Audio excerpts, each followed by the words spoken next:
தொடங்க இருக்கிற ஒரு நேரத்தில் நாளைக்கு கும்பல் நிறைய இருக்கும், கூட்டம் நிறையா இருக்கும். நாளைக்கு தரிசனம் பண்ண வருங்கிற ஆசையில் இங்கே தங்கணுட்டு வந்தோம். முதல் நாளே ஒரு அற்புதமான ஒரு வாய்ப்பு கிடச்சிச்சு. ரொம்ப அருமையாக நாளைக்கு எவ்வளோ மக்கள் வந்தாலும் அதை ரொம்ப முறைப்படுத்தி அனுப்புகிற அளவுக்கு இன்றைக்கி ஏற்பாடுகள் நடந்துட்டாங்க. இன்றைக்கி பார்க்கும்போது ரொம்ப ஃப்ரீயாக பார்க்குறாங்க. ஆனால் நாளைக்கு காலையில் ஒரு பெரும் மக்கள் திரள் இருக்கும். அதுக்குள்ளே குழந்தைங்களுக்கு வீட்டில் வர முடியாதுங்கிற ஒரு சின்ன அச்சத்தோடு இன்றைக்கி இரவே பார்த்துடலாம் அப்படின்னு சொல்லி வந்திருக்கோம். மகிழ்ச்சியாக இருக்குது. ஒரு பக்தர்களுக்கு எல்லா வசதிகளும் பண்ணியிருக்காங்க சங்கேரியாங்க. அதே மாதிரி யாரும் எந்த வித தொந்தரவும் இல்லாமல் நேராக போய் எல்லோரும் சாமியை பார்க்குற அளவுக்கு ஏற்பாடுகள் இருக்குது. ரொம்ப மகிழ்ச்சியாக இருக்குது. அதே மாதிரி வருகிற பக்தர்களும் நாளைக்கு ரொம்ப கட்டொழுங்காக இருந்தாங்கன்னா எல்லாருமே பார்க்குறதுக்கு ஒரு வாய்ப்பு கிடைக்கும்.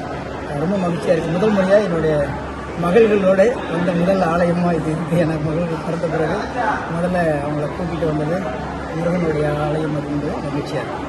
வாழ்த்துக்கள். மழை பருவமழைக்கு தமிழக அரசு எடுத்து நடவடிக்கை எப்படி பார்க்கணும்?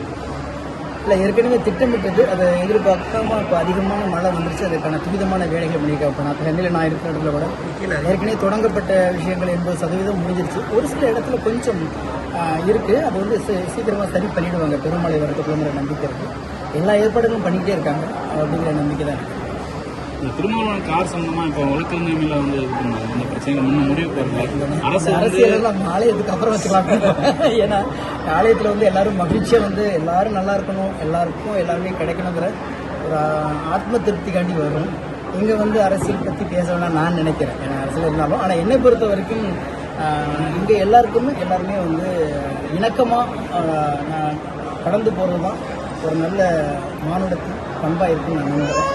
யாராக இருந்தாலும் சரி ஒரு சின்ன சின்ன விஷயங்களில் கடந்து போக கற்றுக்கிறதுக்கு நல்லா இருக்கும். வரக்கூடிய தேர்தல் எப்படி இருக்கும் அது உங்களுக்கும் எனக்குமே தெரியாது. ஏன்னா எந்த வகையில் இந்த தேர்தல் ஒரு மிகப்பெரிய தாக்கத்தை கொடுக்க போகுது.